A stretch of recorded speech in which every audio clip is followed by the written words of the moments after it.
Saudara-saudara sekalian, kita patut bersyukur bahwa dalam beberapa dasawarsa ini negara kita terhindar dari konflik bersenjata dengan negara asing. Ini berkat kepemimpinan dan kenegarawanan pemimpin-pemimpin kita. Untuk itu, saya ucapkan terima kasih dan saya mengajak kita semua mengucapkan terima kasih kepada semua pemimpin dan presiden kita terdahulu.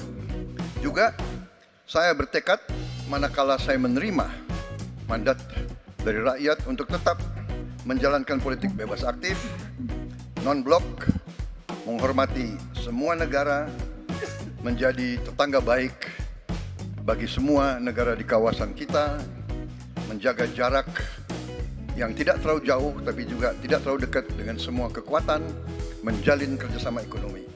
Saya juga ucapkan terima kasih dan mengajak semuanya mengucapkan terima kasih kepada seluruh prajurit TNI dan Polri dan ASN di seluruh Indonesia yang telah bekerja keras untuk menjaga kita sehingga kita seperti sekarang siap untuk tinggal landas, siap untuk bangkit menjadi negara maju. Kita perlu untuk mempertahankan sistem yang sudah baik.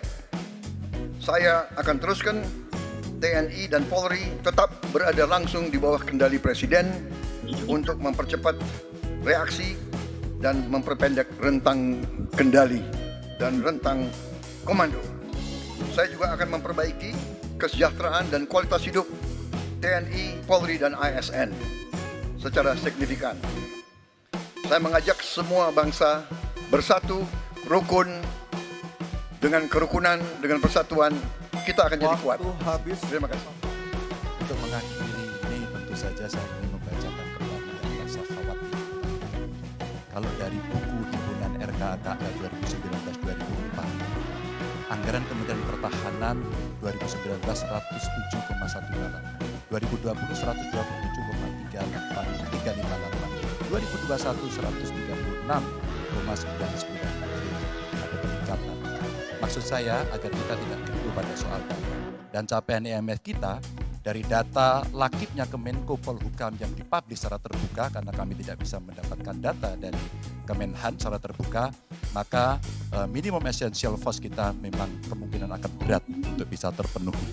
Maka Bapak Ibu, dalam konteks politik luar negeri kita, maka otonomi strategis menjadi begitu penting untuk meredefinisi dari politik kita yang bebas aktif.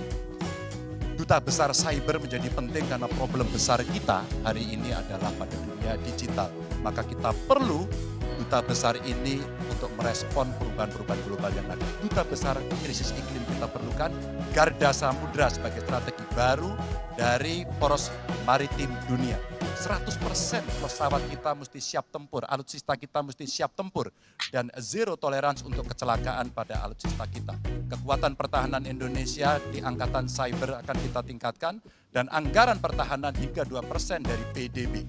Keamanan mendorong pada profesionalisme kepolisian yang mau tidak mau harus kita lakukan. Badan Cyber Polri kita dorong sampai satuan baru di setiap Polda untuk BPPO, kekerasan terhadap perempuan dan anak. Tentu kesejahteraan prajurit dan keluarga menjadi begitu penting untuk mendapatkan perhatian. Dan beasiswa kuliah untuk anak prajurit dan bayangkara yang membutuhkan perlu kita lakukan. Indonesia Garda Samudra. We are Groot. Waktu habis, Bapak Ganjar Pranowo. Indonesia, maka prioritas pertama dan terutama adalah memastikan rasa aman pada tiap keluarga dan setiap jengkal tanah Indonesia.